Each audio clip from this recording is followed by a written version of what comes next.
ونشهد أن سيدنا ونبينا مولانا محمدا عبده ورسوله أرسله الله بالحق بشيرا ونذيرا. أما بعد فقد قال الله تعالى في كلامه القديم: أعوذ بالله من الشيطان الرجيم. بسم الله الرحمن الرحيم. الحمد لله رب العالمين الرحمن الرحيم مالك يوم الدين إياك نعبد وإياك نستعين اهدنا الصراط المستقيم صراط الذين أنعمت عليهم غير المغضوب عليهم ولا الضالين.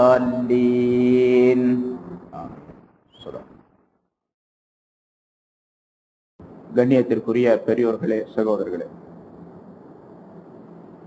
பிஸ்மில்லாஹிர் ரஹ்மானிர் ரஹீம் என்பதற்குரிய சில விளக்கங்கள் சென்ற வாரம் சொல்லப்பட்டன. அல்லாஹு தஆலாவுடைய திருநாமத்தை கொண்டு தொடங்கக்கூடிய எந்த விஷயமும் அது நஷ்டமடையாது, தோல்வியுறாது, குறைவடையாது என்ற விளக்கங்களை எல்லாம் ரசூலுல்லாஹி ஸல்லல்லாஹு அலைஹி வஸல்லம் அவர்கள் சொல்லி காட்டி இருக்கின்றார்கள். நாம் அனுபவத்திலே, உலக வாழ்க்கையிலே பார்க்கின்றோம். அல்லாஹுடைய பெயரை சொல்லும் பொழுதுதான் எந்த ஒரு பொருளும் அது நன்மை பயக்கக்கூடியதாகவும் இனிமை தரக்கூடியதாகவும் ஆக்கப்படும். அல்லாஹ் தன்னுடைய பெயரிலே அப்படிப்பட்ட ஒரு அந்தஸ்தை, சிறந்த தன்மையை வைத்திருக்கின்றான். ஹஜ்ரத் மூசா அலைஹிஸ்ஸலாம் அவர்களுக்கு அல்லாஹ் தஆலா சொன்னான்: மூசாவே, இந்த உலகத்தினுடைய பொருள்கள் முழுவதுமே விஷத்தன்மை உடையவையாகும். உலகத்தில் இருக்கக்கூடிய பொருள்கள் அனைத்தும் விஷம் உடையவையாகும். அதற்குரிய மாற்று மருந்து என்னவென்றால் என்னுடைய திருநாமம் தான் என்பதாக அல்லாஹ் தஆலா சொன்னதாக குறிப்பிடப்படுகின்றது. ஆகவே மனிதனுக்கு எந்த நன்மை வேண்டுமென்றாலும், எந்த தீமையை விட்டும் பாதுகாப்பு வேண்டுமென்றாலும் அது அல்லாஹ் தஆலாவுடைய பெயரை கொண்டுதான் நடைபெற முடியும். ஆகவேதான் எல்லா ஞானங்களும் நிரம்ப பெற்ற, எல்லா வகையான அற்புதங்களும் நிறைந்திருக்கக்கூடிய குர்ஆன் ஷரீஃபை பிஸ்மில்லாஹிர் ரஹ்மானிர் ரஹீம் என்ற வாசகத்தை கொண்டு அல்லாஹ் தஆலா தொடங்கி இருக்கின்றான். சென்ற வாரம் சொல்லப்பட்டது, அல்லாஹ் தஆலா 4 வேதங்களை இறக்கி வைத்தான், குர்ஆனை சேர்த்து. முந்தைய 3 வேதங்களுடைய கருத்துக்களும் இன்னும் எத்தனை ஏடுகளை, சொஃப்களை அல்லாஹ் தஆலா அருளினானோ அவை அனைத்தினுடைய கருத்துக்களும் குர்ஆனுக்குள்ளே அடக்கம். குர்ஆனுடைய கருத்துக்கள் அனைத்தும் சூரத்துல் ஃபாத்திஹாவிலே அடக்கம். சூரத்துல் ஃபாத்திஹாவுடைய கருத்துக்கள் அனைத்தும் பிஸ்மில்லாஹிர் ரஹ்மானிர் ரஹீம் என்பதற்குள் நிரப்ப பெற்றிருக்கின்றது. பிஸ்மில்லாஹிர் ரஹ்மானிர் ரஹீம் என்பதனுடைய கருத்து முழுவதும் பே என்பதிலே நிரம்பி இருக்கின்றது. அந்த பே என்பதனுடைய கருத்துக்கள் அனைத்தும் அதற்கு கீழே உள்ள புள்ளியிலே அல்லாஹ் தஆலா அடக்கி வைத்திருக்கின்றான் என்பதாக குறிப்பிடப்பட்டிருக்கின்றது. புள்ளியிலே அப்படி என்ன வைத்திருக்கின்றான் என்றால், இந்த பே என்ற எழுத்து இருக்கின்றதே, அது அதற்கு கீழே இருக்கக்கூடிய புள்ளியை கொண்டுதான் அது பே என்பதாக வாசிக்கப்படும். இல்லாவிட்டால் அந்த புள்ளி இல்லை என்று சொன்னால் அது பேயா அல்ல தேயா, நூனா, ஏயா என்பதிலே சந்தேகம் ஏற்பட்டுவிடும். அந்த ஒரு புள்ளி இருக்கின்றதே, அதனுடைய கருத்து என்னவென்று சொன்னால், இந்த பே என்பதுதான், இந்த புள்ளி என்பது, பேக்கு கீழே இருக்கக்கூடிய அந்த புள்ளி மர்கசுல் ஆலம், இந்த பிரபஞ்சத்தினுடைய மைய கருத்தாக அல்லாஹ் தஆலா அமைத்து வைத்திருக்கின்றான் என்பதை சுட்டிக்காட்டக்கூடிய புள்ளியாக அமைந்திருக்கின்றது. அல்லாஹ் என்பவன் இந்த ஆலம் என்ற பிரபஞ்சத்தினுடைய மர்கஸாக இருக்கின்றான் என்பதை அந்த புள்ளி தெரியப்படுத்துகின்றது என்பதாக குறிப்பிடுகின்றார்கள். அந்த நொக்தா என்று சொல்லப்படக்கூடிய புள்ளி எதை தெரியப்படுத்துகின்றது என்றால், எந்த ஞானத்தை விளக்குகின்றது என்றால், அல்லாஹ் என்பவனை தெரிவிக்கின்றது. அல்லாஹ் என்பவன் இந்த ஆலத்தினுடைய மர்கஸாக இருந்து கொண்டிருக்கின்றான். இந்த ஆலம் என்ற பிரபஞ்சம் உருவாவதற்கும், இதில் இருக்கக்கூடிய பல்லாயிரக்கணக்கான கோடி பொருள்கள் அனைத்தும் செயல்படுவதற்கும், ஒவ்வொன்றும் அதனுடைய தன்மையுடன் இயங்குவதற்கும் அசலாக இருக்கக்கூடியவன் அல்லாஹ் என்பதை தெரியப்படுத்தக்கூடிய ஒரு பொருளாக அந்த புள்ளியை அல்லாஹ் அமைத்து வைத்திருக்கின்றான் என்பதாக குறிப்பிடப்பட்டிருக்கின்றது. இங்கே பிஸ்மில்லாஹிர் ரஹ்மானிர் ரஹீம் என்பதற்கு சென்ற வாரம் சில விளக்கங்கள் சொல்லப்பட்டன. இப்ப அந்த வார்த்தையிலே அல்லாஹ் அந்த பிஸ்மில்லாஹிர் ரஹ்மானிர் ரஹீம் என்ற வாசகத்திலே பே என்பது ஒரு எழுத்து, இரண்டாவது இஸ்மி என்பது ஒரு வார்த்தை, மூன்றாவது அல்லாஹ் என்பது ஒரு வார்த்தை, நான்காவது அர் ரஹ்மான் என்பது ஒரு வார்த்தை, ஐந்தாவதாக அர் ரஹீம் என்ற வார்த்தை. இப்பொழுது ஒரு எழுத்து 4 பெயர் சொற்கள், அதிலே அல்லாஹு தாலாவுக்குரிய 3 பெயர் சொற்களை கொண்டு அல்லாஹு தாலா இந்த வாசகத்தை தொடங்கி இருக்கின்றார். இதிலே அல்லாஹ், அர் ரஹ்மான், அர் ரஹீம் என்ற இந்த 3 வார்த்தைகளும் 3 பெயர் சொற்களும் முன்னால் சென்ற வாரம் சொல்லப்பட்டது. அல்லாஹ் என்பது அவனுடைய ஜாத்திற்குரிய பெயர், அவனுடைய உள்ளமைக்கு உரிய ஒரு பெயர் சொன்னது. அர் ரஹ்மான், அர் ரஹீம் என்பதெல்லாம் அந்த இரண்டும் அல்லாஹு தாலாவுடைய சிபாத்துகளிலே மிகப்பெரிய மிக உன்னதமான 2 சிபாத்துகள், 2 தன்மைகள், சிறப்பு தன்மைகள் அல்லாஹு தாலாவுக்கு உரியது. இப்பொழுது இந்த ஒவ்வொன்றுக்கும் 5 விஷயங்கள் சொல்லப்பட்டன. பே 1, இஸ்மி என்பது 2வது, அல்லாஹ் 3வது, அர் ரஹ்மான் 4வது, அர் ரஹீம் 5வது. இந்த 5க்குரிய விளக்கங்களை ஏராளமாக உலமாக்கள் சொல்லி இருக்கின்றார்கள். 5 வார்த்தைகள், 5 விஷயங்களுக்கு உரிய விளக்கங்களை, ஏராளமான விளக்கங்களை சொல்லி இருக்கின்றார்கள். அதுல ஒரு சிலவற்றை மட்டும் நாம் பார்ப்போம். இந்த பே என்பது இருக்கின்றதே, இது மர்கசுல் ஆலம் என்பதாக சொன்னோம். இந்த பே என்ற பேயில் கீழே இருக்கக்கூடிய அந்த புள்ளி இருக்கின்றதே, அது இந்த ஆலத்தினுடைய மர்கஸாக அல்லாஹ் இருக்கின்றான், மையமாக அல்லாஹ் இருக்கின்றான் என்பதை சுட்டிக்காட்டுகின்றது. பிறகு பே இருக்கின்றதே, அது எப்பொழுதுமே அந்த பேய்க்கு ஜேர் உடையதாகத்தான் வருமே தவிர, அது ஆரம்பமாக வரும் பொழுது, ஒரு வார்த்தையினுடைய ஆரம்பத்திலே அந்த பே வரும் பொழுது பி என்றுதான் வருமே தவிர பூ என்றோ பா என்றோ வராது. அரபியில் இந்த ஜேர் இருக்குது பாருங்க, ஜேர்ன்னு சொன்னாலும் ஜேருங்கிறது பார்சி வார்த்தை. ஜேர் என்று சொன்னால் கீழே அப்படிங்கிற அர்த்தம், ஜபர்னா மேலே மேலே அப்படின்னு அர்த்தம், பேஷ் அப்படின்னு சொன்னா முன்னாலே அப்படின்னு அர்த்தம். அந்த முகலாயர்கள் பாரசீக மொழியை இந்த நாட்டிலே புகுத்தும் பொழுது அவர்களுடைய பாஷையாக இருந்த காரணத்தால் அரபியிலே இருக்கக்கூடிய அந்த குறியீடுகளுக்கு தங்களுடைய பாஷையிலே பெயரை வைத்துக் கொண்டார்கள். அதனால நம்ம நாட்டுல, இந்தியாவில் மட்டும்தான் ஜேரு ஜபருங்கிறது தெரியுமே தவிர வேற நாட்டுல தெரியாது. அரபியில அதுக்கு பேர் என்ன கேட்டா, ஜபருக்கு பேரு பத்தஹ், ஜேருக்கு பேரு கஸ்ரு, பேஷுக்கு பேரு வம் என்பதாக சொல்லப்படும் அரபியில. கசர் என்று சொன்னால் தன்னை பணிவாக ஆக்கிக் கொள்ளுதல், ஒடிந்து விழுதல் அப்படிங்கிற அர்த்தம் அசல்ல இருக்கு. கசர் என்று சொன்னார் மிக மிக பணிவாக தன்னை அமைத்துக் கொள்ளுதல். அல்லாஹ் தஆலா இந்த பி என்பதை கொண்டு தொடங்கி, பிஸ்மில்லா என்பதிலே பி என்பதை கொண்டு தொடங்கி, அந்த பி என்பது பேக்கு கீழே கசர் இருப்பதின் காரணத்தால், ஜேர் இருப்பதின் காரணத்தால் அது பணிவை சுட்டி காட்டக்கூடியதாக அமைந்திருக்கின்றது, பணிவை சுட்டி காட்டக்கூடியதாக அமைந்திருக்கு. அதனாலதான் யார் பணிகின்றாரோ அவரை அல்லாஹ் தஆலா உயர்த்துவான் என்பது ஸல்லல்லாஹு அலைஹி வஸல்லம் வாக்கு. மன் தவாதஅ ரஃபஅஹுல்லாஹ், எவர் பணிகின்றாரோ அவரை அல்லாஹ் உயர்த்துவார். இந்த பே என்பது பணிந்தது, பே என்ற எழுத்து முதலாவதாக அல்லாஹுக்கு பணிந்தது. பணிந்ததின் காரணமாக தன்னுடைய வேதத்தின் தொடக்கத்திலே அல்லாஹ் தஆலா அதை உயர்த்தி வைத்தார்.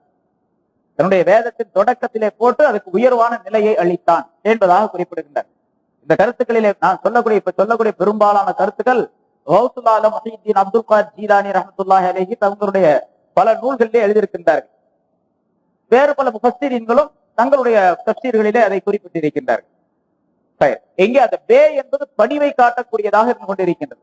அதனால யார் பணிகின்றாரோ அவருக்கு உயர்வு கிடைக்கும் என்பதை முதலாக அல்லாஹ் தஆலா சுட்டி காட்டுகின்றான். அந்த பணிந்த பேயை அல்லாஹ் தஆலா தன்னுடைய வேதத்திற்கு ஆரம்பமாக ஆக்கி வைத்தான் என்பதாக குறிப்பிடப்பட்டிருக்கின்றது. பிறகு இந்த பே என்பது மனித இனம் தோற்றுவிக்கப்பட்ட காலத்திலே மனித இனம் முதலாக பேசிய வாசகத்திலே, வார்த்தையிலே பே என்பதுதான் ஒலித்தது, வெளியானது என்பதாக சொல்லப்பட்டிருக்கின்றது. அது எங்கே குர்ஆன்ல அல்லாஹ் தஆலா சொல்லி காட்டுகின்றான். இந்த உயிரினங்களை எல்லாம் அணுக்களாக அல்லாஹ் தஆலா படைத்து எல்லா அணுக்களையும் ஒரு இடத்திலே சேகரமாக்கி வைத்து அல்லாஹ் கேட்டான், அலஸ்து பிரப்பிக்கும், நான் உங்களுடைய இரட்சகன் அல்லவா என்று கேட்டான். இந்த அலஸ்து பிரப்பிக்கும் என்பதிலே முதல்ல அலிஃப் இருக்குது. முதல்ல அலிஃப், அதாவது எழுத்துக்களுடைய ஆரம்பத்துல அலிஃப் தான் முதல்ல. எல்லா மொழிகளிலும் பாருங்க ஆ என்ற சவுண்ட் உடையதான் முதல்ல வரும், நம்ம பார்க்கணும். அதே மாதிரி அரபியிலும் ஆ என்பது முதல்ல வந்திருக்கு, அலிஃப் முதல்ல வந்திருக்கு. ஆனா அலிஃபுக்குரிய தன்மை என்னவென்று கேட்டால் நிமிர்ந்து நிற்கக்கூடிய தன்மை. அது அந்த நெஞ்சை நிமிர்த்தி கொண்டு நிமிர்ந்து நிற்கக்கூடிய தன்மை யாருக்குரியது என்று சொன்னால், பெருமைக்குரிய தன்மை யாருக்குரியதுன்னா அது அல்லாஹ்வுக்குரியது. அதனால அல்லாஹ் கேட்டா அலஸ்து ரப்பிக்கும் அப்படின்னு கேட்டான். பெருமை அல்லாஹ்வுக்குரியது, நிமிர்ந்து நிற்கக்கூடிய தன்மை அல்லாஹ்வுக்குரியது. அவனை யாரும் பணிய செய்ய முடியாது, எந்த சக்தியும் அவனை பணிய செய்யாது. அவனை பணிய செய்வதற்கு உலகத்துல எந்த சக்தியும் கிடையாது. ஏனென்றால் சக்தி எல்லாம் அவன் தான் உண்டாக்கணும். அதனால அவன் நிமிர்ந்து, அதனால அல்லாஹ் கேட்டா அலஸ்து என்று என்ற வார்த்தையிலே அலிஃபை முதலாவதாக போட்டு அலஸ்து பிரப்பிக்கும், நான் உங்களுடைய ரட்சகன் அல்லவா அப்படின்னு கேட்டான். முதலாக இந்த மனித சமுதாயம் ஒட்டுமொத்தமாக சொன்ன வார்த்தை என்னவென்று சொன்னால் பலா, ஒரே வார்த்தை பலா என்று சொன்னார். அல்லாஹ் குர்ஆன்ல சொல்லி காட்டு, நான் உங்களுடைய ரட்சகன் அல்லவா என்று அல்லாஹ் கேட்ட பொழுது பலா என்று எல்லாரும் சொன்னோம். இந்த பலா என்பதிலே முதல் எழுத்தியது பே. இந்த பேயை கொண்டு மனித சமுதாயத்தினுடைய தொடக்கம் இருக்கின்றது. ஆகவேதான் தன்னுடைய கலாம் ஷரீஃபிலும், அதுவும் எல்லா மொழிகள் எல்லா ஞானங்களையும் ஒட்டுமொத்தமாக சேர்த்துக் கொண்ட கலாம் ஷரீஃபிலே குர்ஆனிலே பேயை கொண்டு அல்லாஹ் தஆலா தொடங்கினான் என்பதாக மற்றொரு கருத்து சொல்லப்பட்டிருக்கின்றது. இந்த பே இருக்கின்றது, இது இரண்டாவது கருத்து. மூன்றாவதாக பே இருக்கின்றது அரபியில இல்சாக் என்பதாக சொல்லப்படும். ஒரு பொருளை மற்றொரு பொருளுடன் சேர்ப்பதற்காக வேண்டி உபயோகப்படுத்தப்படக்கூடிய எழுத்து. பே என்பது ஒரு எழுத்து தான். அதை ஒரு பொருளை இன்னொரு பொருளோட சேர்க்கிறதுக்கு அந்த வார்த்தைகளில உபயோகப்படுத்துவது. அதை அதனுடன் சேர்த்தான் அப்படின்னு சொல்றதா இருந்தா வசல சேர்த்தான், ஒரு பொருளை வசல ஷைஅன் ஒரு பொருளை சேர்த்தான், பிஷை மற்றொரு பொருளுடன் அப்படின்னு சொல்றது. இந்த பே என்பது ஒரு பொருளை மற்றொரு பொருளுடன் சேர்த்து வைப்பதற்கு உபயோகப்படுத்தப்படுவது. இதற்கு அரபில இல்சா அப்படின்னு பேர். அரபி காலேஜுகள்ல நீங்க பாத்தீங்கன்னு சொன்னா முதல்ல படிக்கக்கூடிய மாணவர், நஹவு படிக்கக்கூடிய, இலக்கணம் படிக்கக்கூடிய மாணவர்களுக்கு பேயை பற்றி சொல்லிக் கொடுக்கும் பொழுது பே எதுக்காக வேண்டி வரும்னு கேட்டால் இல்சாபை சேர்த்து வைப்பதற்காக வேண்டி வரும் அப்படின்னு சொல்லிக் கொடுக்கப்படும். என்ன சேர்த்து வைப்பதற்காக வேண்டி? ஒரு வார்த்தையை இன்னொரு வார்த்தையுடன், ஒரு கருத்தை மற்றொரு கருத்துடன், பாவுக்கும் பி பாவின், உங்களில் சிலர் சிலருடன் சேர்ந்து இருக்கின்றார்கள் அப்படிங்கிற அர்த்தத்துல. இப்ப அந்த பே சேர்க்கிறது, இந்த பே சேர்ப்பதற்காக வேண்டி என்ற அர்த்தத்துல வருவதின் காரணத்தினால அடியானை அல்லாஹ்வுடன் சேர்த்து வைக்கக்கூடிய ஒரு வேலையை இந்த பே செய்யும். அதை சொல்லுகின்றார் ஹஜ்ரத் இமாம் ஃபக்ருத்தீன் ராஸி ரஹ்மத்துல்லாஹி அலைஹி தங்களுடைய தஃப்சீர்ல சொல்லும் பொழுது, ஃபஹிய தல்தகுல் அபத பிஜனாபிர் ரப்பி தஆலா, இந்த பே அல்லாஹ் அடியானை அல்லாஹ்வுடைய சன்னிதானத்தில் சேர்த்து வைக்கின்றது. ஆகவேதான் முதல்ல பேயை கொண்டு அல்லாஹ் தஆலா ஆரம்பித்திருக்கின்றான். மனிதனுடைய வாழ்க்கையினுடைய நோக்கமே என்ன என்றால், மனிதனை அல்லாஹ் தஆலா ஈமானின் பக்கம் வாருங்கள், அமலின் பக்கம் வாருங்கள், குர்ஆனை படியுங்கள், குர்ஆனை விளங்குங்கள், ரசூல் சொல்வதை கேளுங்கள், நான் சொல்லுவதை கேளுங்கள் என்று அல்லாஹ் ரசூலும் சொல்லுவதை கேட்க சொல்லுவது, மற்ற எல்லா காரியங்களையும் செய்ய சொல்லுவதெல்லாம் அடியானை அல்லாஹ்வுடன் சேர்க்கிறதுக்கு தான். இது அல்லாஹ்வை அல்லாஹ்வுடன் அடியானை சேர்ப்பதற்கு தான் எல்லா வேலையும் நடக்குது. ஒரு மனிதன் நிக்காஹ் செய்வது கூட அதற்காகத்தான். ஒரு ஆணை ஒரு பெண்ணுடன் சேர்த்து வைப்பது, ரெண்டு பேரும் சேர்ந்து நீங்க அல்லாஹ்வுடன் சேருங்க அப்படின்னு சொல்றதுக்காக வேண்டிதான் சேர்த்து வைக்கிறது. நீங்க ரெண்டு பேரும் சேர்ந்து அல்லாஹ்வுடன் சேரணும். மனித சமுதாயமே ஒருவருக்கொருவர் திருமணம் செய்து கொண்டு நீங்கள் எல்லாம் அல்லாஹ்வுடன் சேருங்கள் அப்படின்னு அல்லாஹ்வுடன் சேர்ப்பதற்காக இந்த ரெண்டு பேரையும் சேர்த்து வைக்கிறது. அத போல இந்த பே என்பது மனிதனை அல்லாஹ்வுடன் சேர்த்து வைப்பதற்காக வேண்டி உரிய பேயாக ஆக்கப்பட்டிருக்கின்ற காரணத்தால் கலாம் ஷரீஃபுடைய முதல் எழுத்தாக அல்லாஹ் தஆலா அதனை நுழைய வைத்தான் என்பதாக சொல்லப்பட்டிருக்கின்றது. இரண்டாவது, இந்த பே, அடுத்ததாக இந்த பே என்பது எழுத்துக்களிலே நுனி நாக்கில் இருந்து வரக்கூடிய எழுத்துக்கள், நடுநாக்கில் இருந்து வரக்கூடிய எழுத்துக்கள், நாக்கினுடைய இரண்டு ஓரங்களில் இருந்து வரக்கூடிய எழுத்துக்கள், தொண்டையிலே வரக்கூடிய எழுத்துக்கள், தொண்டையிலே முன் தொண்டை, நடு தொண்டை, கடைசி தொண்டை, நாக்கில நுனி நாக்கை மேல் முரத்துடன் சேர்க்கக்கூடிய நேரத்திலே வரக்கூடிய எழுத்துக்கள், அலிப் பே என்று தொடங்கி ஏ வரைக்கும் உள்ள 28 எழுத்துக்களிலே வாயினுடைய எல்லா பகுதிகளிலும் எழுத்துக்கு வேலை உண்டு. எழுத்து வருவதற்குரிய வேலை எல்லா பகுதிகளிலும் உண்டு. அதிலே பே என்பது இருக்கின்றது, அதுதான் இந்த எழுத்துக்கள் வரக்கூடிய இடங்களிலே ஆரம்பமாக இருக்கக்கூடிய ஒரு பகுதி. இந்த பே என்பது இரண்டு உதடுகள் சேருவதன் மூலமாக பிறக்கின்ற ஓசை பே என்பது. பேய்க்கு அடுத்தது, அதுக்கு அடுத்தாப்புலதான் மீம் வரும். பேயை விட கொஞ்சம் உள்ளதா இருக்கும் மீம் அப்படின்னு சொல்லும் போது, அந்த உதட்டினுடைய இன்னும் கொஞ்சம் தள்ளிய உள்ள பகுதி தான் மீம் என்பதற்கு ஒட்டணும், ரெண்டு உதடும். பே என்பதற்கு நுனி உதடுகள் ஒட்ட வேண்டும். ஆக முதலாக வாயில் இருந்து நாவில் இருந்து வெளிப்படக்கூடிய எழுத்துக்களிலே முதலாக இருப்பது பே. இது ஹர்ஃப ஷஃபவி என்பதாக சொல்லப்படும், உதட்டை சேர்ந்த எழுத்து என்பதாக. மீம் என்பது உதட்டை சேர்ந்த எழுத்து தான், இருந்தாலும் மீம் ஒண்ணும் உள்ள வரும். மீமுடைய உச்சரிக்கிறீங்க மகாரிஜுல் ஹுரூஃப் அறுப்புகள் வெளியாகக்கூடிய இடம் என்பது குர்ஆன்ல கூட சில இடங்கள்ல பட நாக்கு மாதிரி போட்டிருப்பாங்க. அந்த இடத்துல பாத்தீங்கன்னா பேதான் முதல் எழுத்தா இருக்கு, இரண்டாவது மீம் இருக்கு. முதல்ல பே வருது. அதனால பேய முன்னதாக அல்லாஹ் தஆலா குர்ஆன் ஷரீஃபிலே முதலாக போட்டான் என்பதாக சொல்லப்பட்டிருக்கிறது. பிறகு இந்த பே என்பது பரக்கத் என்ற வார்த்தையினுடைய ஆரம்ப எழுத்து. அதனால பேய அல்லாஹ் தஆலா பரக்கத்து உண்டாக வேண்டும் என்பதற்காக வேண்டி அதை குர்ஆன் ஷரீஃபிலே முன்னதாக போட்டிருக்கின்றான் என்பதாக சொல்லப்பட்டிருக்கின்றது. மேலும் இந்த பே என்பது அல்லாஹ் தஆலா ஒரு வாசகத்தை சொல்லுகின்றான். இந்த ஆலம் என்ற பிரபஞ்சத்தில் இருக்கக்கூடிய பொருள்கள் உண்டானதும் இனிமேல் உண்டாவதும் எல்லாம் அல்லாஹ்வை கொண்டுதான். இந்த பே என்பதற்கு கொண்டு அப்படிங்கிற அர்த்தம். அதை கொண்டு, இப்ப பிஹி அப்படின்னு சொன்னா அதை கொண்டு, அல்லது பிஹி சொன்னா அவனை கொண்டு என்பதாக பொருள். அந்த கொண்டு, அதை கொண்டு, இதை கொண்டு, அவனை கொண்டு, இவனை கொண்டு என்று சொல்லக்கூடிய அந்த வார்த்தை வருகின்ற காரணம், அந்த பேயை கொண்டு அந்த வார்த்தை அமைப்பு, வாசக அமைப்பு வருகின்ற காரணத்தால் அல்லாஹ் தஆலாவை கொண்டுதான் எல்லாம் உண்டாகின்றன என்பதை குறிக்கக்கூடியதாக சொல்லக்கூடியதாக அந்த பே அமைந்திருக்கின்றது. இந்த பேயினுடைய விளக்கம் என்னவென்று சொன்னால், பி கான மா கான, எதுவெல்லாம் உண்டானதோ அதுவெல்லாம் என்னை கொண்டுதான் உண்டானது என்று அல்லாஹ் சொல்றான் அப்படிங்கிற அர்த்தம். அந்த பே இப்படி விளக்குகின்றது. பே என்பதற்கு பேசும் சக்தியை அல்லாஹ் தஆலா இப்ப கொடுத்தால் அந்த பே இப்படி பேசும். வி கான மா கான, எது உண்டானதோ அதுவெல்லாம் என்னை கொண்டுதான் உண்டானது என்று பேசும். அதாவது அல்லாஹ்வை கொண்டு உண்டானது. எதுவெல்லாம் இனிமேல் உண்டாகுமோ அதுவெல்லாம் என்னை கொண்டுதான் உண்டாகும் என்று அது பேசும். இது பேயினுடைய விளக்கம். ஒவ்வொரு எழுத்துக்கும் தனித்தனியான விளக்கங்களை உலமாக சொல்லு. நான் முன்னால சொன்ன பிஸ்மில்லாஹிர் ரஹ்மானிர் சொல்லும் போது அதுல 19 எழுத்துக்கள், ஒவ்வொரு எழுத்துக்கும் ஒரு வால்யூம் வீதம் 19 வால்யூம்களை எழுதி இருக்கின்றார்கள். எவ்வளவு விளக்கம் இருக்கும்? அதெல்லாம் போராத்தையும் நம்ம சொல்லிட்டு இருக்க முடியாது, நமக்கு தெரியாது. என்ன போல உள்ள ஆலிம்தாக்கள் எல்லாம் அது தெரியாது பெரும்பாலும். ஏன்னு கேட்டா அது ஞானம் நிறைந்த விளக்கங்கள், ஞானம் நிறைந்த விளக்கங்கள். அது படிச்சு பார்த்தா கூட விளங்க மாட்டேங்குது. அதே அப்துல் கரீம் ஜீலி ரஹ்மத்துல்லாஹி அலைஹி அவர்கள் எழுதின இன்சானுல் காமில் அப்படின்னு ஒரு கிதாப், ஒரு சின்ன புத்தகம் தான், ஒரு 300-400 பக்கம் உள்ளது, என்கிட்ட கூட இருக்குது. அதை எடுத்து பெரட்டி பார்த்தா அரபியில தான் இருக்குது, அரபி படிக்கத்தான் தெரியும், இருந்தாலும் விளங்க மாட்டேங்குது.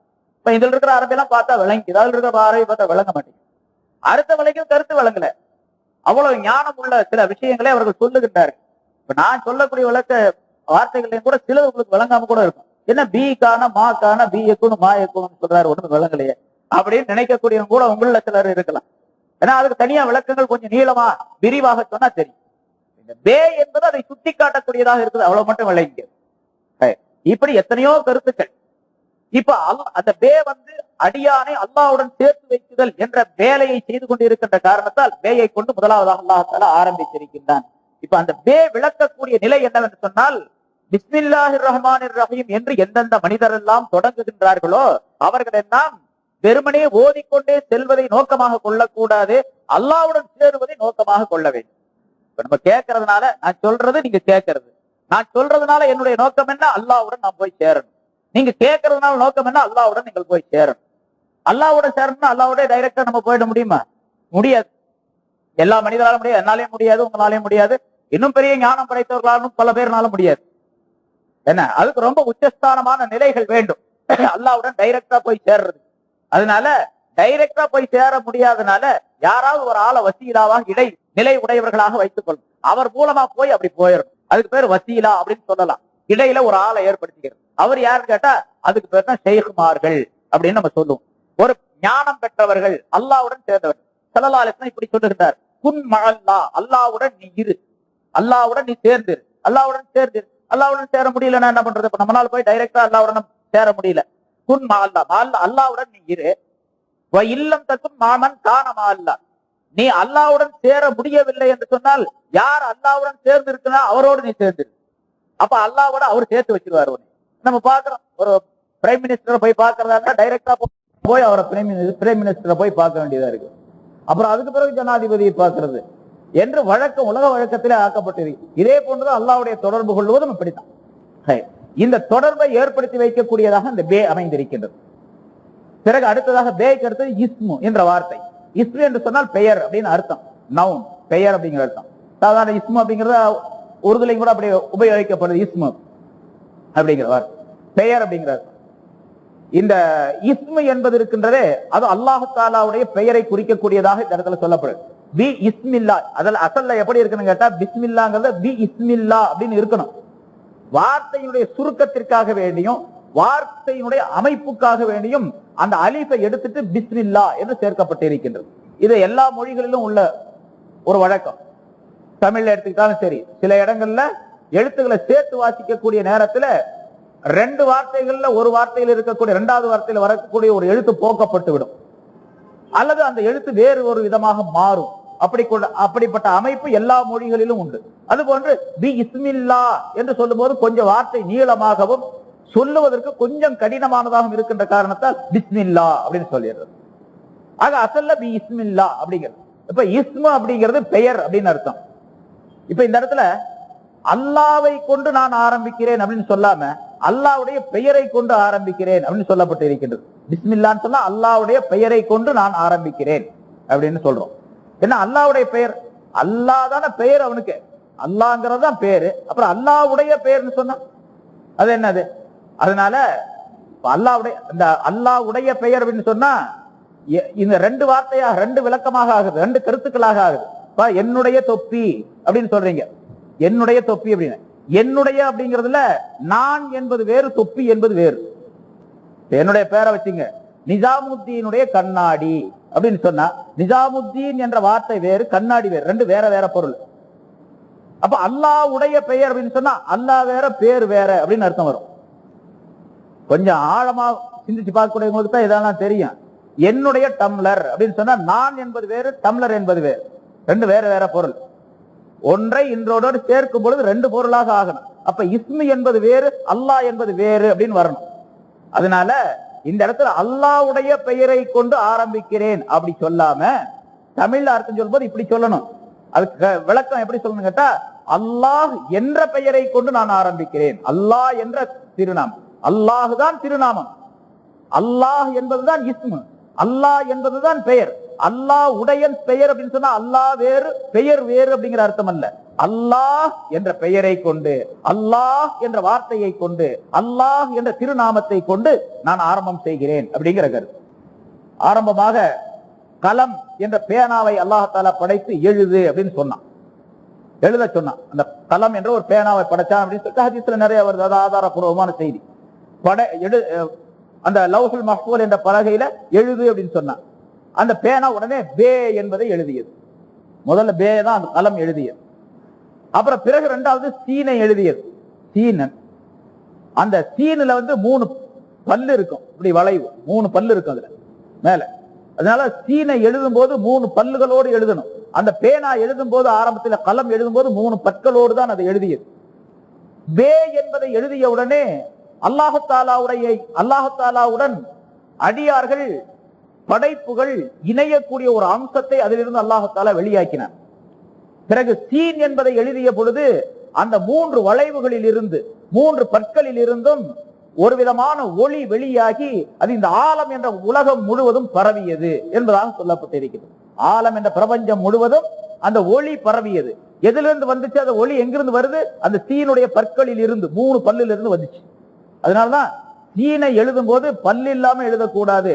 ஹஜ்ரத் உமர் ரலியல்லாஹு தஆலா அன்ஹு அவர்கள் ஒருவர் பிஸ்மில்லாஹ் எழுதும் போது பேய போட்டு சீனுக்கு பல்லு இல்லாம நேரா இழுத்து விட்டார். அது அந்த உருதுல அப்படித்தான் எழுதப்படும். பெரும்பாலும் பே எழுதி சீனை போடும்போது சீனுக்கு அந்த பல்லெல்லாம் போட மாட்டாங்க, நீளமா ஒரு கோட்டை போட்டு அப்புறம் மீமை போட்டு விட்டுருவாங்க, பிஸ்மில்லான்னு வாசிக்கிறாங்க. ஆனா அப்படி எழுதக்கூடாது. எழுதுவது முறையல்ல, கூடாதுன்னு சொன்னா ஹராம் அப்படிங்கிற அர்த்தம்லாம் இல்ல, எழுதுவது நல்லதல்ல அப்படி எழுதுவது. சீனை எழுதும் போது பற்களோடு தான் எழுத வேண்டும், மூணு பற்களோடு எழுத வேண்டும். அப்பொழுதுதான் அசல்ல அந்த ஒளியை வெளியாக்கக்கூடிய தன்மை அதுல இருக்கின்றது என்பதாக சொல்லப்படும்.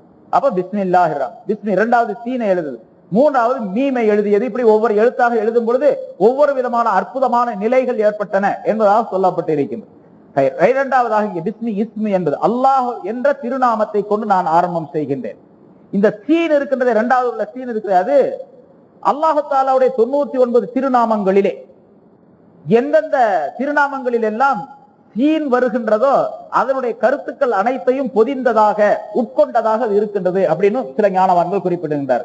உதாரணமாக சமீஉ, அல்லாஹ்வுடைய பெயர்ல அஸ்-சமீஉ என்பது ஒரு பெயர், இதுல ஆரம்பமாக சீன் வருது.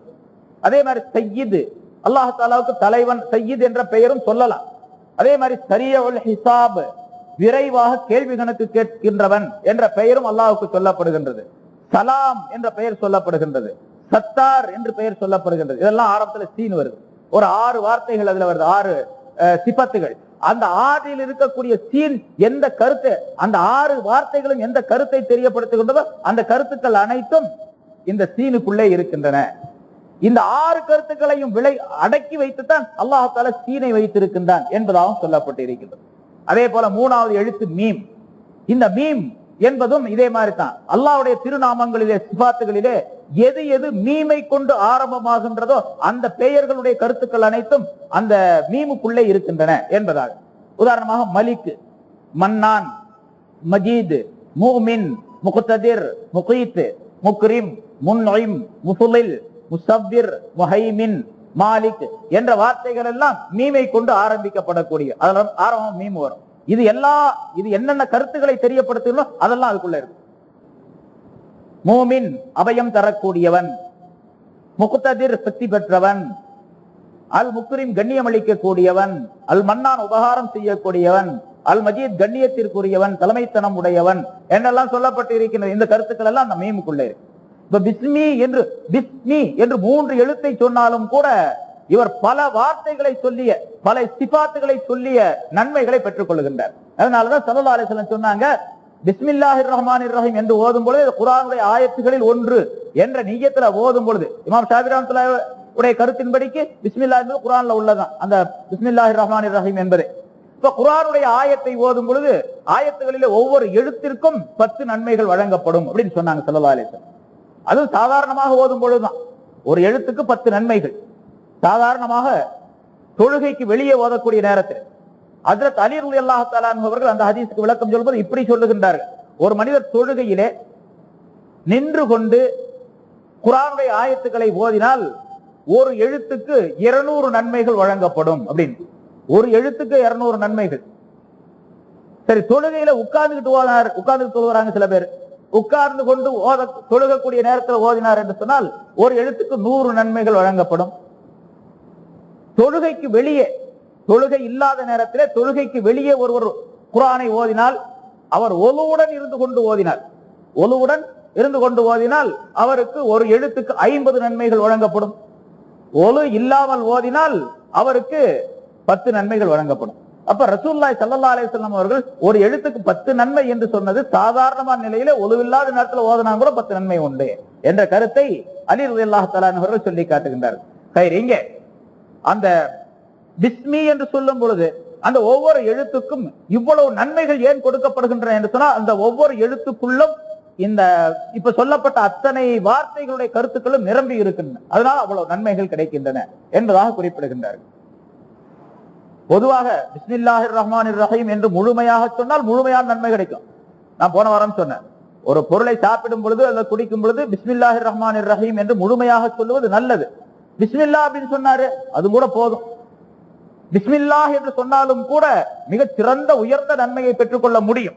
ஏனென்றால் பிஸ்மில்லாஹ் என்பதிலே ஏராளமான கருத்துக்கள் நிறைய பெற்றிருக்கின்றன. அந்த காரணத்தால் ஹஜ்ரத் கௌசுல் ஆலம் சொல்றாங்க, உன்யா என்ற தங்களுடைய நூலிலே, மன் கால பிஸ்மில்லா தஅல்லக பில்லாஹ், எவர் பிஸ்மில்லா என்று சொல்லுகின்றாரோ அவர் அல்லாஹ்வுடன் தொடர்பு கொண்டு விட்டார். பிஸ்மில்லான்னு சொன்னாவே அல்லாஹ்வுடன் தொடர்பு ஏற்பட்டு போச்சு இருக்கு. ஒமன் தஅல்லக பில்லாஹ் தஅல்லக பித்தாஅதி, எவர் அல்லாஹ்வுடன் தொடர்பு கொண்டு விடுகின்றாரோ அவர் வணக்க வழிபாடுகளின் பக்கம் தொடர்புள்ளவராக ஆகிவிடுகின்றார். ஒமன் தஅல்லக பித்தாஅதி ஃபகத் வஜத நூரா, எவர் வழிபாட்டுடன் தொடர்பு உள்ளவராக ஆகிவிடுகின்றாரோ அவர் நூரை பெற்றுக் கொள்ளுகின்றார், ஒளிமயமான தன்மையை பெற்றுக் கொள்ளுகின்றார். ஒமன் வஜத நூரன் ரஆ ஆயாத்தில் ஹிக்மா, எவர் நூரை பெற்றுக் கொள்ளுகின்றாரோ அவர் ஞானத்தினுடைய ஆயத்துகள் அச்சாட்சிகளை எல்லாம் கண்டுகொள்ளக்கூடியவராக ஆகிவிடுகின்றார். வகான கல்புஹு பைத்தல் அஸ்ரார், அவருடைய இதயம் ரகசியங்கள் நிறைந்த இடமாக ஆக்கப்பட்டு விடுகின்றது. ஒமன் கான கல்புஹு பைத்தல் அஸ்ரார் ஃபகத் இத்தஸல இலல் ஹபீப், எவருடைய உள்ளம் ரகசியங்களுடைய இல்லமாக ஆகிவிட்டதோ அப்படிப்பட்டவர் தன்னுடைய நேசருடன் சேர்ந்து விடுகின்றார், அல்லாஹ்வுடன் சேர்ந்து விடுகின்றார். ஒமனித்தஸல, எவர் அல்லாஹ்வுடன் சேர்ந்து விடுகின்றாரோ தன்னுடைய நேசருடன் சேர்ந்து விடுகின்றாரோ ஃபகத் வஜத லிகா அல்லாஹ், அல்லாஹ்வுடைய திரு சந்திப்பை, அவருடைய திரு காட்சியை காணக்கூடிய பாக்கியத்தை பெற்று விடுகின்றார். எவர் அல்லாஹ்வுடைய காட்சியை காணக்கூடிய பாக்கியம் பெறுகின்றாரோ அவர் இந்த உலகத்தை விட்டும் தேவையற்றவராக ஆகிவிடுகின்றார், ஆழத்தை விட்டும் தேவையற்றவர். அல்லாஹ்வுடன் எவருக்கு தொடர்பு ஏற்பட்டு இந்த நிலைகள் எல்லாம் ஏற்பட்டு விடுகின்றன, இந்த உலகம் எல்லாம் சாதாரணமா ரொம்ப அற்பமான பொருளாக தெரியும் அவருக்கு. ஞானவான்களை நம்ம பார்க்கிறோம், நபிமார்களுடைய சொற்களை நம்ம கேட்கிறோம், ரசூலுல்லாஹி ஸல்லல்லாஹு அலைஹி வஸல்லம் அவருடைய சொல்ல நம்ம கேட்கிறோம். எத்தனையோ ஹதீஸ்கள் ஸலவாத் இந்த துனியா ஹுதாம் குப்பை கூலங்கள் என்பதாக சொல்லுகின்றார்கள். துனியா வெறும் குப்பை கூலங்கள். ஸல்லல்லாஹு அலைஹி வஸல்லம் அவருடைய கண்களுக்கு இந்த உலகம் முழுவதும், உலகத்தினுடைய அத்தனை செல்வங்களும் ஒன்றாக சேர்த்தாலும் கூட அது வெறும் குப்பையாக தெரிந்தது அவர்களுக்கு. காரணம் என்ன? இதைவிட உயர்ந்த ஒரு இடத்தில் அவர்களுடைய தொடர்பு இருக்கிறது. இது குப்பையாக தெரியக்கூடிய காட்சி நம்ம உலகத்துல பார்க்கிறோம். ஒரு 10 ரூபாய் இப்ப என்ற ஒரு 100 ரூபாய் இருந்துச்சுன்னு சொன்னா பெரிய காசா தெரியும். அதே கொஞ்சம் என்னை விட பணக்காரனா இருக்கிறது, அந்த 100 ரூபாய்ங்கிறது எனக்கு 10 ரூபாய் எப்படி அது மாதிரி தெரியும். இன்னும் கொஞ்சம் பெரிய பணக்காரரா இருந்தா அவருக்கு அந்த 10 ரூபாய் என்பது ஒரு 10 காசு மாதிரி தெரியும். இன்னும் கொஞ்சம் பெரிய பணக்காரரா இருந்தா அந்த 10 ரூபாய் வெறும் தாள் மாதிரி தெரியும் அவருக்கு.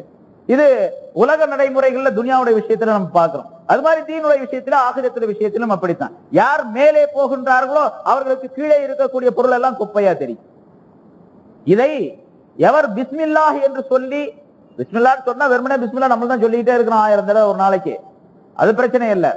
பிஸ்மில்லா என்பது என்ன கருத்துக்களை தெரியப்படுத்துகின்றதோ அந்த கருத்துக்கள் அனைத்தையும் உள்ளத்திலே ஏற்று அது என்ன அமலை தூண்டுகின்றதோ அந்த அமல் செய்யக்கூடிய தன்மையை உண்டாக்கி கொண்டால் அது பிஸ்மில்லா மூலமாக இந்த தன்மையை பெற்றுக்கொள்ளலாம். இந்த ஆழத்தை விட்டு தேவையற்ற நிலையை உண்டாக்கி கொள்ளலாம். அதுக்கு அடுத்ததாக பே, இரண்டாவது இஸ்மி என்பது, மூன்றாவது அல்லாஹ். அல்லாஹ் என்ற வார்த்தை, அதை பத்தி போன வாரம் சொன்னோம். அல்லாஹ் என்பது எப்படிப்பட்ட வார்த்தை உடையது அப்படின்னு சொல்லிட்டு, அந்த வார்த்தையை போன்று உலகத்தில் வேறு எந்த வார்த்தையும் கிடையாது. அந்த வார்த்தைக்கு பன்மையோ அல்லது அதற்கு ஆண்பாலோ கிடையாது. ஆகவே அது ஆண்பாலும் அல்ல பெண்பாலும் அல்ல, அது ஒருமை பன்மை என்ற பாகுபாடு உடையதும் கிடையாது என்றெல்லாம் அதற்கு விளக்கம் சொன்னோம். அல்லாஹ் என்பதை போன்று உலகத்திலே வேறு எந்த மொழிகளின் மூலமாகவும் அல்லாஹ் என்பதை விளக்கவே முடியாது. அல்லாஹ் என்பதை விளக்கவே முடியாது. அல்லாஹ்வை சுட்டி காட்டுவதற்கு உலகத்தில் வேறு எந்த மொழியும் கிடையாது. அதனால இறைவன் என்று சொல்லுவதோ, கடவுள் என்று சொல்லுவதோ, தெய்வம் என்று சொல்லுவதோ, குதா என்று சொல்லுவதோ, காட் என்று சொல்லுவதோ, லார்ட் என்று சொல்வதோ எதுவுமே கூடாது. சென்ற வாரம் அந்த விளக்கங்கள் எல்லாம் சொல்லப்பட்டது. இப்படி எல்லா கருத்துக்களையும் உள்ளடக்கியதாக அந்த அல்லாஹ் என்பதை அல்லாஹ் தஆலா அமைத்து வைத்திருக்கின்றான். அதனால் நம்ம அல்லாஹ்வை குறிப்பிடும் பொழுது சொல்லும் பொழுது அல்லாஹ்னு தான் சொல்லணும். வேறு எந்த வார்த்தையை கொண்டும் அவனை சொல்லுவது அது முறையான செயல் அல்ல. அப்படி சொன்னா கூடும் என்று இருந்தாலும் கூட அல்லாஹ் என்று சொல்லுவதற்கு நன்மை உண்டு. ஒரு தடவை அல்லாஹ்னு சொன்னாலும் கூட நன்மை உண்டு. ஆனா வேறு எந்த வார்த்தை அல்லாஹ்வுக்கு பதிலாக இறைவன் என்றோ, காட் என்றோ, லார்ட் என்றோ சொன்னா அதுக்கு நன்மை கிடைக்காது. நிச்சயமா அல்லாஹ் சொல்றதுக்காக வேண்டி மக்களுக்கு சொல்லலாமே தவிர நன்மைகள் உடையதாக அது ஆக. அதுக்கு அடுத்ததாக அர் ரஹ்மான், அது பற்றி நிறைய விளக்கங்கள் சொல்லப்பட்டன. அது மாதிரி அர் ரஹ்மான் என்பது அதுக்கும் விளக்கம் சொல்ல முன்னால லேசான விளக்கங்கள் போன வாரம், அதுக்கு முதல் வாரம் சொன்னோம். உலகத்திலே ரஹ்மான் என்பதும் ரஹீம் என்ற 2 வாசகங்கள், 2 வார்த்தைகள் அல்லாஹ் தஆலாவுடைய 99 திருநாமங்களிலே முதன்மையாக இருக்கக்கூடிய வார்த்தைகள் ரெண்டுமே. அந்த 2 வார்த்தைகளை கொண்டு அல்லாஹ் தஆலா இந்த பிஸ்மில்லாஹிர் ரஹ்மானிர் ரஹீம் என்பதை நடுவில் ஒரு வார்த்தையும் கடைசியில் ஒரு வார்த்தையும் வைத்து அல்லாஹ் தஆலா அதை முடித்திருக்கின்றார். இந்த ரஹ்மான் என்று சொன்னால் என்ன அர்த்தம்? அல் முஹ்சினு இலல் பர்ரி வல் ஃபாஜிரி, நல்லவர் கெட்டவர் அனைவருக்கும் நன்மை செய்யக்கூடியவன், உபகாரம் செய்யக்கூடியவன் அப்படிங்கிற அர்த்தம். இது அப்படின்னா ரஹ்மான் என்பது உலக சம்பந்தப்பட்ட விஷயத்திலே அல்லாஹ் தஆலா ரஹ்மானாக இருக்கின்றான். உலகத்திலே நல்லவர் கெட்டவர், அவனை வணங்கக்கூடியவர் வணங்காதவர், அவனை வணங்கக்கூடியவர் அவனை திட்டக்கூடியவர், யாராக இருந்தாலும் சரி எல்லோருக்கும் ஒன்று போல அல்லாஹ் தஆலா கிருபை செய்யக்கூடியவன், அருள் பாலிக்கக்கூடியவன் என்பதாக அதற்கு பொருள் சொல்லப்படும். அதாவது யாருக்குமே அல்லாஹ் தஆலா கொடுக்காமல் நிறுத்தி விடுவதே கிடையாது. அல்லாஹ்வை திட்டுகின்றார்கள், அல்லாஹ்வை வணங்காமல் வேறொரு தெய்வத்தை வணங்குகின்றார்கள், அவர்களுக்கும் அல்லாஹ் தஆலா நம்மை போன்றே கொடுத்து கொண்டு இருக்கின்றார். வணங்கக்கூடியவர்களுக்கு என்ன தருகின்றானோ அதெல்லாம் தருகிறான். என்ன சொல்ல போனா நான் முன்னாலும் சொன்னது, வணங்குபவர்களுக்கு கொடுக்காததை விட விசேஷமாக கூட அவர்களுக்கு கொடுத்துறான் அல்லாஹ் தஆலா. இது அல்லாஹ் தஆலாவுடைய டெஸ்ட், சோதனை. அல்லாஹ் தஆலா அவர்களை சோதனை செய்கின்றான் என்று அதற்கு பொருள். இப்ப இந்த ரஹ்மான் என்பது இருக்கின்றதே, எல்லோருக்கும் ஒரே மாதிரியாக கிருபை செய்யக்கூடியவன் என்ற கருத்தை தாங்கியதாக இருக்கின்ற காரணத்தால் இதை போல உலகத்தில் எந்த பொருளும் எந்த மனிதனும் ஆக முடியாது. ரஹ்மான், ரஹ்மானியத்தான சிபத்து உடையவனாக எந்த மனிதனும் ஆக முடியாது. நான் இருக்கிறேன், எவ்வளவுதான் இரக்கமுடையவனாக இருந்தாலும் சரி, எவ்வளவுதான் வசதி உள்ளவனாக இருந்தாலும் சரி, தாராள மனப்பான்மை உடையவனாக இருந்தாலும் என்ன ஒரு ஆளு திட்டிக்கிட்டே இருக்கிறான், எப்ப பார்த்தாலும் எனக்கு இடையூறு செஞ்சுக்கிட்டே இருக்கிறான், காலமெல்லாம் ஒரு நாளும் கூட பாக்கி கிடையாது. அந்த மனிதனுக்கு நான் கொடுக்க வேண்டும், அவனை பாராட்ட வேண்டும், அவனுக்கு எல்லா வகையான வசதிகளையும் செய்து கொடுக்க வேண்டும் அப்படிங்கிற நினைப்பு எனக்கு ஒரு நேரம் இல்லாவிட்டாலும் ஒரு நேரம் போயிடும். அது எவ்வளவு பெரிய ஹாத்திம் தாய் மாதிரி இருந்தாலும் கூட சில நேரங்கள்ல கொடுப்பார், சில நேரங்கள்ல கொடுக்க மாட்டார். அல்லாஹ் ரஹ்மானியத்தான சிபத்துள்ள அல்லாஹ் அப்படி செய்ய மாட்டான். எல்லா நேரங்களிலும் கொடுத்து கொண்டே இருப்பான். பாருங்க, அவனை திட்டுறான், அவனை வணங்காமல் இருக்கிறான், அவனே இல்லைன்னு சொல்றான், கடவுளே கிடையாது, அல்லாவே கிடையாது என்பதாக சொல்லி அவனை மறுக்கின்றான், கோஷம் போடுறான், அல்லாஹ் ஒழிக அப்படின்னு கோஷம் போடுறான். அவனுக்கு பிறக்கக்கூடிய குழந்தைகளும் கூட நம்ம விட அழகான குழந்தைகளா பெற்றெடுக்கிறாங்க. இப்ப அல்லாஹ் தாலாவுடைய கிருபை இல்லாவிட்டால், அல்லாஹ் தாலாவுடைய அந்த ரஹ்மானியத்தான சிபத்து இல்லாவிட்டால் அங்க குழந்தை பிறப்பது என்பது ஊனமாக இருக்கும், அல்லது குழந்தை பிறக்காமலேயே ஆகிவிடும். அப்படி பிறக்கக்கூடிய குழந்தையாக இருந்தாலும் கூட அது உடல் ஊனமுற்ற குழந்தையாகவோ பைத்தியக்காரனாகவோ வேறு விதமான மனிதனாகவோ இருக்கக்கூடிய சூழ்நிலையை அல்லாஹ் தாலா உருவாக்கி விட முடியும். ஆனா ரஹ்மானியத்தான அந்த சிபத்து இருக்கின்ற காரணத்தால் அல்லாஹ் தாலா அப்படி எல்லாம் செய்யறது கிடையாது. எல்லாருக்கும் ஒரே மாதிரி தான். முஸ்லீம் வீட்டுல எப்படி குழந்தை பிறகுதோ அதே மாதிரி காபிர் வீட்லயும் குழந்தை பிறகு. முஸ்லிம்களுக்கு எப்படி அல்லாஹ் கொடுக்கின்றானோ அதே மாதிரி காபிர்களுக்கும் அல்லாஹ் தாலா கொடுக்கின்றான். இதை நம்ம உலகத்துல நம்ம அனுபவபூர்வமாக பார்க்கணும். உலக வாழ்க்கையில் இந்த தன்மை உடையவனுக்கு பேர் ரஹ்மான் என்பதாக சொல்லப்படும். அதனால மனிதனுக்கு யாருக்குமே ரஹ்மான் என்பதாக சொல்லக்கூடாது. மனுஷர்கள்ல யாருக்குமே ரஹ்மான் என்பதாக சொல்லவே கூடாது.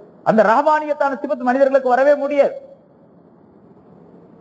அதனால பேர் வைக்கும் போது அப்துல் ரஹ்மான் பேர் வச்சு அப்துல் ரஹ்மான் தான் கூப்பிடணும், வெறும் ரஹ்மான் கூப்பிடக்கூடாது. ஹராம் என்பதாக சொல்லப்பட்டு இருக்கிறது. நம்ம பார்க்க நிறைய ரஹ்மான் ஷா அப்படின்னு கூப்பிடுறாங்க, அல்ல ரஹ்மான் கூப்பிடுறாங்க. அப்துல் ரஹ்மான் பேர் வச்சிடறாங்க, ரஹ்மான் கூப்பிடுறாங்க. அங்க ரஹ்மானுடைய அடிமை அப்படின்னு சொல்லப்பட்டதே தவிர, பேர் வைக்கப்பட்டதே தவிர அவரை போய் ரஹ்மான் கூப்பிடக்கூடாது. பிறகு இரண்டாவது வரக்கூடிய ரஹீம் இருக்கின்றதே, அது அல்லாஹ் சில மூமினான மனிதர்களுக்கு மட்டும் இரக்கம் காட்டக்கூடியவனாக சில தன்மைகளை வெகுமதிகளை தரக்கூடியவனாக இருக்கிறார். அதனால ரஹீம் என்ற வார்த்தை மற்றவர்களுக்கு சொல்லலாம் என்பதாக சொல்லப்பட்டு இருக்கின்றது. அது பின்னால் அடுத்த சொல்லும். சரி, இங்க ரஹ்மான் என்பது அந்த ரஹ்மானியத்தான சிபத்து இருக்கின்ற காரணத்தால் வேறு யாருக்கும் அதை சொல்லக்கூடாது. அல்லாஹ் தஆலா குர்ஆனில் சொல்லும்போது குலிதுல்லாஹ் அவிதுர் ரஹ்மான், அல்லாஹ் என்று அவனை அழையுங்கள் அல்லது ரஹ்மான் என்று அழையுங்கள் அப்படின்னு சொல்லும். இந்த வார்த்தையிலிருந்து இருந்து அல்லாஹ் என்ன தெரிவிக்கிறான்னு கேட்டா, அல்லாஹ் என்பதும் ரஹ்மான் என்பதும் வேறு யாருக்குமே வைக்க கூடாது அப்படிங்கறது அல்லாஹ் தஆலா தெரிவிக்கிறாங்க. அல்லாஹ்னு கூப்பிடுங்க, திக்ர் செய்யுங்க, ரஹ்மான் என்று திக்ர் செய்யுங்கள், கூப்பிடுங்கள் என்று சொல்லும் பொழுது இந்த அல்லாஹ் ரஹ்மான்ங்கிறது வேற. இப்ப பாருங்க, உலகத்தினோட நம்முடைய வழக்க முஸ்லிம்களுடைய வழக்கத்துல அப்துல்லா அப்படின்னு பேர் வைக்கிறாங்க. அல்லாஹ்வுடைய அடிமை அப்படின்னு அர்த்தம். அந்த அப்தை விட்டு போட்டு அல்லான்னு கூப்பிடுறாங்களா யாராவது? அப்துல்லான்னு பேர் வச்சவங்கள, அப்துல்லான்னு பேர் வச்ச ஒரு ஆளை யா அல்லாஹ் இங்க வாடா அப்படின்னு சொல்லி கூப்பிடுவோமா? கூப்பிட மாட்டோம். அப்துல் ரஹ்மான் பேர் வச்ச ஆளை மட்டும் அப்தை விட்டு போட்டு ரஹ்மான் இங்க வாப்பா அப்படின்னு கூப்பிடுறோம். இப்ப ரஹ்மான் சொல்லக்கூடாது அப்படின்னு அல்லாஹ் அங்க சொல்றான். குலிதுல்லாஹ் அவிதுர் ரஹ்மான் என்ற வார்த்தையின் வாசகத்தின் மூலமாக அல்லாஹ் சொல்றது எப்படி மனிதனுக்கு கூடாதோ அதே போன்று ரஹ்மான் என்றும் மனிதனுக்கு சொல்லக்கூடாது. அதனால ரஹ்மான் என்பது ஒரு தனித்தன்மை வாய்ந்தது. சரி, இந்த ரஹ்மான் என்பது இருக்கின்றது. ஸல்லல்லாஹு அலைஹி வஸல்லம் சொல்லுகின்றார்கள், அல்லாஹ் தஆலா தன்னுடைய ரஹ்மத்தை 100 பங்குகளாக ஆக்கி, ரஹ்மத் என்பது ஒரு உருண்டை, ஒரு பொருள்னு வச்சுங்க, அதை 100 பங்குகளாக அல்லாஹ் தஆலா ஆக்கிறார். ஒரே ஒரு பங்கை மட்டும் இந்த உலகத்திற்கு அல்லாஹ் தஆலா அனுப்பினார். அந்த ஒரே ஒரு ரஹமத்தின் மூலமாகத்தான், ஒரு கிருபையின் மூலமாக, ஒரு கருணையின் மூலமாகத்தான் உலகத்தில் உள்ள எல்லா பொருள்களும் தங்களுக்கு மத்தியிலே கருணை பாராட்டிக் கொள்ளுகின்றன, அன்பு பாராட்டிக் கொள்ளுகின்றன. எனக்கு உங்க மேல அன்பு இருக்குது, தகப்பனுக்கு புள்ள மேல அன்பு இருக்குது, பிள்ளைக்கு தகப்பனார் மேல அன்பு இருக்குது, மனைவிக்கு கணவன் மேல அன்பு, கணவனுக்கு மனைவி மேல அன்பு, இப்படி அன்புகள் எல்லாம் இருக்கின்றன மனிதர்களுக்கு மத்தியில. அந்த ஒரே ஒரு ரஹமத்தை சேர்ந்ததுதான். அதை ஸல்லல்லாஹு அலைஹி வஸல்லம் விளக்கும் போது இப்படி சொல்றாங்க, ஒரு குதிரை தன்னுடைய குட்டியை காப்பாற்றுவதும் அந்த ஒரு ரஹமத்தை சேர்ந்தது. குதிரை இருக்கிற எதை கண்டாலும் உதைக்கும், மிதிக்கும், ஆனா தன்னுடைய குட்டியை மிதிக்கிறதே கிடையாதுங்க. கோழி பாருங்க, குஞ்சு போட்டுருது, குஞ்சு பொரிச்சிருது, குஞ்சு பொரிச்ச பிறகு அது தன்னுடைய குஞ்சு அப்படிங்கிறது அதுக்கு அடையாளம் தெரியுது. அல்லாஹ் தஆலா சொல்லி கொடுத்திருக்கிறாரு தன்னுடைய குஞ்சு அப்படின்னு சொல்லி. வேற குஞ்சுகள் கூட வந்துச்சு, அது அதுக்கு வேற 2 கண்ணு, மூக்கு, வாய் எல்லாம் இருக்குது, காலுகள் எல்லாம் பறந்துக்குது. வேற குஞ்சு வந்துச்சா கொத்துது, உதறி தள்ளுது, ஒதுக்குது, கொத்துது, விரட்டுது. ஆனா தான் குஞ்சு வந்தா சேர்த்துக்குது, ரெக்கையை விரிச்சு அதுக்குள்ள கொண்டு போய் திணிச்சுக்குது. இந்த ரஹமத் இருக்குது பாருங்க, அந்த கோழி குஞ்சின் மீது இருக்கக்கூடிய ரஹமத் இருக்கு, அது அந்த ஒரு ரஹமத்துல உள்ளதுதான். எந்த அளவுக்கு கேட்டா, ஒரு தாய் தன்னுடைய குழந்தைகளின் மீது செலுத்தக்கூடிய அன்பு இருக்கின்றது, அதுவும் அந்த ரஹமத்தை சேர்ந்தது. ஸல்லல்லாஹு அலைஹி வஸல்லம் சொன்னாங்க, பல தடவை நீங்க கேள்விப்பட்டிருப்பீங்க, ஆயிஷா நாயகி ரலியல்லாஹு தஆலா அன்ஹா அவர்கள் சொல்லுகின்றார்கள், ஒரு பெண்மணி ஒரு குழந்தை, 2 குழந்தையை கூட்டிட்டு வந்தாங்க ஒரு தடவை என்னிடத்துல. அது ஏதாச்சும் சாப்பிடுறதுக்கு இருந்தா கொடுங்கன்னு கேட்டாங்க. ஒண்ணுமே என்கிட்ட இல்ல. அப்போ என்கிட்ட வந்து கேட்டா ஒண்ணுமே இல்ல, ஒரே ஒரு பேரிச்சம்பளம் மட்டும் இருந்துச்சு, அதை எடுத்து கொடுத்தேன். கொடுத்தவொன்னா அந்த பெண்மணி என்ன பண்ணாங்க, அந்த பேரிச்சம்பழத்தை 2ஆ பிச்சு இந்த குழந்தைக்கு ஒரு கொஞ்சம் பாதியும் இந்த குழந்தைக்கு பாதியும் கொடுத்துட்டு தான் பார்த்துக்கிட்டே நின்றாங்க. அப்ப அந்த பொம்பளைக்கும் பசிக்குது, தாய்க்கும் பசிதான். குழந்தையுடைய பசியை அதை விட அதிகமாக கருதி ஒரு பேரிச்சம்பழத்தை 2ஆ பிச்சு இதுக்கு பாதி அதுக்கு பாதி கொடுத்துட்டு போயிட்டாங்க. அப்ப கொஞ்ச நேரத்துல ரசூலுல்லாஹி ஸல்லல்லாஹு அலைஹி வஸல்லம் வீட்டுக்கு வந்தாங்க. ஆயிஷா நாயகி இந்த நிகழ்ச்சியை சொல்லி காட்டினாங்க. யார சொல்லலாம், ஒரு பெண்மணி வந்தா இப்படி கேட்டாங்க, இடத்துல ஒரே ஒரு பேரிச்சம்பழம் தான் இருந்துச்சு, அவங்க சொத்தே அதுதாங்க, ஒரே ஒரு பேரிச்சம்பழம் தான், நிறைய இருந்துச்சு வச்சுக்கிட்டு கொடுக்கலன்னு அர்த்தம் இல்ல, ஒண்ணுதான் இருந்ததே அவங்களுக்கு. அதான் அவங்க சாப்பிடறதுக்கு ரசூலுல்லாஹ் வந்தா கொடுக்கலாம்னு கூட வச்சிருந்திருக்கலாம், அதை கொடுத்துட்டாங்க. இப்ப நான் கொடுத்தேன், அதை 2ஆ பிச்சு 2 குழந்தைக்கு கொடுத்தாங்க, தான் சாப்பிடல அப்படின்னு சொல்லி அந்த காட்சியை விளக்கி சொல்லி காட்டுகின்றார்கள். அப்ப ரசூலுல்லாஹி ஸல்லல்லாஹு அலைஹி வஸல்லம் ஆயிஷா நாயை பார்த்து சொன்னாங்க, ஆயிஷாவை இதை பார்த்து நீ ஆச்சரியப்படுறியா? அல்லாஹ் தஆலா இருக்கிறானே, இந்த தாய் இந்த குழந்தைகள் மீது எவ்வளவு கருணை உள்ளவளாக இருக்கின்றாலும் இது போன்று பன்மடங்கு அதிகமான கருணை உள்ளவனாக அல்லாஹ் அடியார்கள் மீது இருக்கின்றான் அப்படின்னு சொன்னாங்க.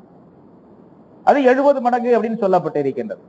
இந்த தாய் அந்த குழந்தைகளுக்கு மீது எவ்வளவு பாசம் உள்ளவளா இருப்பா, இது மாதிரி 70 மடங்கு அதிகமான பாசம் உள்ளவனாக அல்லாஹ் அடியார்கள் மீது பாசம் உள்ளவனாக இருக்கின்றான் என்று ஸல்லல்லாஹு அலைஹி வஸல்லம். சரி, அந்த பாசம் எல்லாம் இப்படி இந்த குழந்தை இந்த பாசம் இருக்கின்றது, இது அடியார்கள் மீது உள்ள இந்த உலகத்தினுடைய பாசம், அது அந்த ரஹ்மானியத்தான சிபத்தை சேர்ந்து அந்த ஒரே ஒரு கருணையை சேர்ந்து ஒரு ரஹமத்தை சேர்ந்தது. மீதி உள்ள 99 பங்குகளை தன்னுடைய மூமினான அடியார்களுக்கு தருவதற்காக வேண்டி ஆகிரத்திலே மஃபிரத், ஆகிரத்திலே சொர்க்கத்தின் மூலமாக தருவதற்காக அல்லாஹ் தஆலா தயார் செய்து வைத்திருக்கின்றான் என்று ஸல்லல்லாஹு அலைஹி வஸல்லம் சொல்றாங்க. அப்ப அந்த 99 ரஹமத்துகளை கொண்டதுதான் ரஹீம் என்பது. ரஹீம் என்பதற்குள்ளே 99 ரஹமத்துகள் இருக்கின்றன, ரஹ்மானுக்குள்ளே ஒரே ஒரு ரஹமத் இருக்கின்றது. ஆனா இந்த ரஹ்மான் என்ற இந்த இதற்குள்ள ரஹ்மானுக்குள்ளே இருக்கக்கூடிய அந்த ஒரு ரஹமத் இருக்கின்றதே, அது ஆமுல் மானா, அதனுடைய கருத்து ரொம்ப விரிவானது, ஆமானது. ஆம் என்று சொன்னா பரவலானது, விரிவானது. கருத்து பரவலானது. கருத்து பரவலானது என்று சொன்னால் உலகத்தில் இருக்கக்கூடிய எல்லா பொருள்களுக்கும் அந்த ஒரு ரஹமத்தை கொண்டு அல்லாஹ் தஆலா கிருபை செய்கின்றான், அருள் புரிகின்றான் அப்படின்னு சொன்னா அந்த கருணை ரொம்ப விசாலமா, அந்த ஒரு ரஹமத்தை பல ஆயிரக்கணக்கான பல லட்சக்கணக்கான கோடிக்கணக்கான கணக்கில்லாத பங்குகளாக பங்கு போட்டான் அந்த ஒரு ரஹமத்தை. மீதி இருக்கக்கூடிய 99 ரஹமத்துகளை அது ஹாசுல் மானா, அதனுடைய கருத்து ரொம்ப குறிப்பானதாக ஹாஸானதாக அல்லாஹ் தஆலா ஆக்கி கொண்டான். அது ஹாஸ் என்று சொன்னால் மூமின்களுக்கு மட்டும் தருவதற்காக ரெடி பண்ணி வச்சுக்கிட்டான். மூமின்கள் எவ்வளவு பேரு இருக்கக்கூடிய மக்கள்ல, மூமின்கள் எவ்வளவு பேருங்க உலகத்துல ஆதம் அலைஹிஸ்ஸலாம் முதலாக கியாமத் வரைக்கும் வரக்கூடிய மக்கள்ல மூமின்கள் சொர்க்கத்துக்கு போகக்கூடியவங்க, அல்லாஹ்வுடைய ரஹமத்தை பெறக்கூடியவர்கள் அப்படின்னு அர்த்தம். சொர்க்கத்துக்கு போகக்கூடியவங்க மட்டும் எவ்வளவு பேர் அப்படின்னு கேட்டா ஸல்லல்லாஹு அலைஹி வஸல்லம் அதையும் சொல்லி தந்திருக்காங்க, எவ்வளவு பேர் இருப்பாங்க சொர்க்கத்துக்கு போகக்கூடியவங்க அப்படின்னு. ஆதம் அலைஹிஸ்ஸலாத்திலிருந்து கியாமத் நாள் வரைக்கும் வரக்கூடிய எல்லா மக்களையும் அல்லாஹ் தஆலா கியாமத் நாள்ல மஹ்ஷருடைய மைதானத்துல வரிசையாக நிறுத்துவான். 120 சப்புகள் நிறுத்தப்படும். 120 சப்புகளாக அல்லாஹ் தஆலா நிறுத்துவார். இந்த 120 சப்புகளிலே 73 சப்புகளாக 73 அணிவகுப்புகளாக அல்லாஹ் தஆலா நிறுத்துவார். மொத்த ஜனத்தொகை முழுவதையும் 120 அல்ல, 73 சப்புகளாக நிறுத்துவார். அதுல ஒரே ஒரு அணிவகுப்பு, ஒரு சப், ஒரு வரிசை மட்டும் சொர்க்கம் செல்லக்கூடியவர்கள், மீதி 72 அணிவகுப்புகளும் 72 வரிசைகளும் நரகத்திற்கு செல்லக்கூடியவர்கள். இப்ப அல்லாஹ் தஆலாவுடைய அந்த 99 ரஹமத்துக்கு உரித்தானவர்கள் யார் என்று சொன்னா இந்த ஒரு வருஷக்காரவங்க தான், ஒரு சப்புக்காரவங்க தான். 73ல ஒரு சப்பு. இந்த ஒரு சப்பிலும் கூட பின்னால் நிறைய வரும், கருத்து பின்னாலே சொல்லுவோம். 73 சப்புகளை 120 சப்புகளாக அல்லாஹ் தஆலா நிறுத்துவான். அப்புறம் 73ல ஒரே ஒரு வரிசை சொர்க்கவாசி, 72 நரகவாசிகள். ஒரு வரிசையை 73ல உள்ள ஒரு வரிசையை 120 சப்புகளாக நிறுத்துவார். அப்புறம் அடுத்தாப்புல 120 சப்புகளிலே 80 சப்புகள் இந்த உம்மத்தை சேர்ந்தவர்கள், ஸல்லல்லாஹு அலைஹி வஸல்லம் உம்மத்தினர்கள். மீதி 40 சப்புகள் தான் ஆதம் அலைஹிஸ்ஸலாத்திலிருந்து ரசூலுல்லாஹ்வுடைய காலம் வரைக்கும் உள்ள மனிதர்கள், சொர்க்கம் போகக்கூடியவர்கள். அதுல 1/3 மற்ற கௌமுகள், 2/3 இந்த உம்மத்தினர். 3/2 பங்கு நம்ம, 1/3 மற்ற உம்மத்தினர் அனைவரும் ஆதம் அலைஹிஸ்ஸலாம் கடைசி வரைக்கும் உள்ளது, ரசூலுல்லாஹ்வுடைய காலம் வரைக்கும் உள்ளது என்று ஸல்லல்லாஹு அலைஹி வஸல்லம் அவர்கள் சொல்லி. இப்ப எதுக்கு சொல்றோம், இந்த 120 சப்புகள் இருக்கின்றார்களே இவர்கள் தான் அந்த 99 ரஹமத்துக்கு உரியவர்கள். இப்ப 120 சப்பு சேர்ந்து ஒரு சப்பா முதல்ல இருந்துச்சு, மீதி 72 சப்பு இருக்குது பாருங்க. அது பூரா ரஹமானியத்தான சிபத்துக்கு உரியவங்க இந்த உலகத்துல இருக்கும்போது கிடைச்சிச்சு. அவங்களுக்கு உலகத்தில் இருக்கும்போது ரஹமானியத்தான சிபத்தின் மூலமா அல்லாஹ் தஆலா அவர்களுக்கு அருள் பாலித்துக் கொண்டிருந்தான். இப்ப அந்த ரஹமானியத்தான சிபத்து இருக்கின்ற உலகத்திலே ஆமுல் மானா, அதனுடைய கருத்து பரவலானது.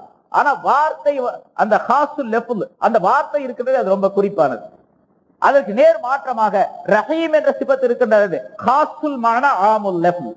அதனுடைய வார்த்தை இருக்கின்றதே அது பரவலானது, விரிவானது. மானா அதனுடைய அர்த்தம் ரொம்ப சுருக்கமானது, குறிப்பானது என்பதாக சொல்லி காட்டப்பட்டு இருக்கின்றது. ரஹ்மான் என்ற வார்த்தை இருக்கின்றதே அதனுடைய ஒரே ஒரு சிபத்தை, ஒரே ஒரு ரஹமத்தை கொண்டது. அது ரஹமத்துல் இம்தினான் என்பதாக சொல்லப்படும்.